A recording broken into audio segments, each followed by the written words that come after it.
Good morning, everybody. Well, good afternoon. I hope everybody's having a good Saturday so far. And today I'm going to get into one of my favorite leaders of all time, Fred Hampton, who was wrongly um, unalived at 21 years old. And we're just going to get to like the details and everything about what this man stood for.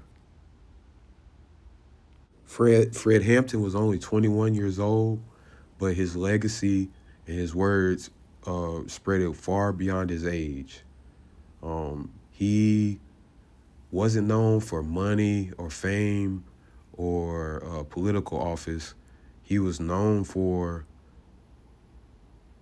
educating the people, organizing communities, and just being a great leader. Who,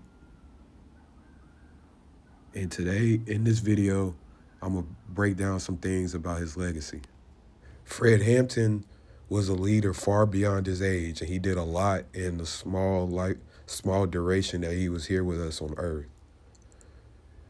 He started with the NAACP Youth Council and just worked his way up into the Black Panther Party as a supreme elite.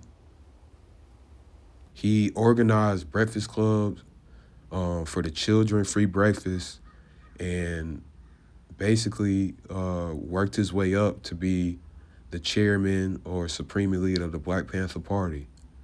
And there's so much other things he did in the community in so much short time. I know I keep harping on his age, but he was only 21 years old when he was taken out by the FBI. And if I didn't explain, this was all put together in Chicago, and he was over the Illinois chapter. He also had health clinics that were ran by the people of the Black Panther Party. So if you were sick or needed anything done at these health clinics, you can go there.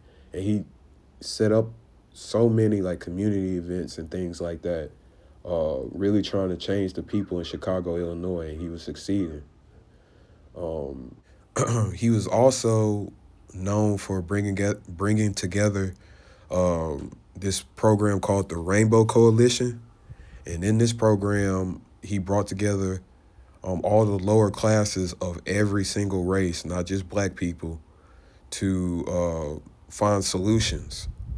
And this was right around when he started getting heavily tracked by the FBI, and he was bringing too many people together, you know, and that becomes scary because it looks like a threat to the government. Another core idea that he had was that people in the community should think critically, organize locally, and take responsibility for their communities rather than waiting for the government up top to do it. He was a man who said, like, we can do this all ourselves. Fred Hampton was effective because he combined theory with action. He wasn't someone that just came up with these great ideas and then put them forth. Everything that he said he was going to do, he did. And he was a man of his word and way, way ahead of his time. He also changed the idea that change had to come through violence. He believed that in a collective effort, being educated and organizing the community, that you didn't need to do these things. He was a little different than the other Black Panthers in other parts of the U.S. When Fred Hampton died in 1969, his ideas did not leave with him. And even today, he's known as one of the greatest young leaders in American history. The American Puerto Rican people of poor people of all descents, they had them caught up in their movements based on racism when the Black Panther Party stood up and said that we don't care what anybody says. We don't think you fight fire with fire best, we think you fight fire with water best. We're going to fight racism, not with racism, but we're going to fight it with solidarity. We said we're not going to fight capitalism with black capitalism, but we're going to fight it with socialism. We stood up and said we're not going to fight reactionary pigs and reactionary state's attorneys like this. And on a day-to-day type level. Well, last year we started 3 Breakfast for Children program. This year we gave those 3 to the people, and they're running those Breakfast for Children already. And the people are. Right. And our whole program is geared toward educating the mass of the people. And that free health clinic that we have, the people in the community are going to run that clinic. And after a while, we're going to give them that clinic, and we're going to move on to higher levels. Because we understand the difference between the vanguard and the people. We're not going to practice intellectualism.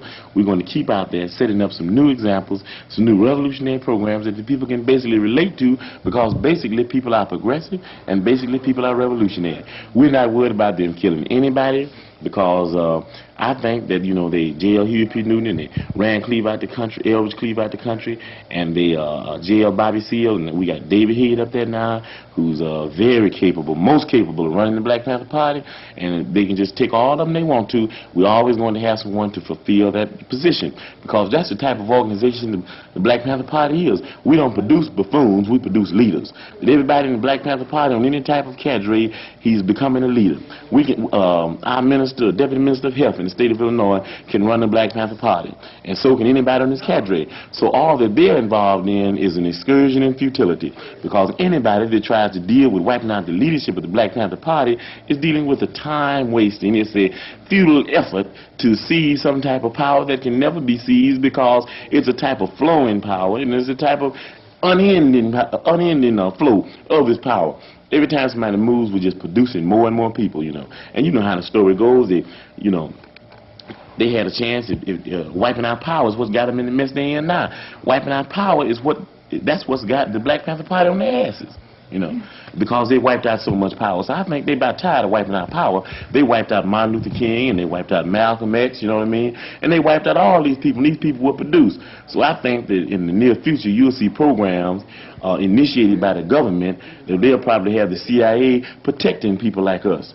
Because when they wiped out Huey P. Newton and Elvis Cleaver popped up, I know very well that they said we wish to God that we had have kept Huey P. Newton on the scene, because this motherfucker's out of his mind. Right on. Shit. Okay, y'all, this is Trey. If you like this video, like and subscribe, and have a good Saturday, y'all. Love y'all.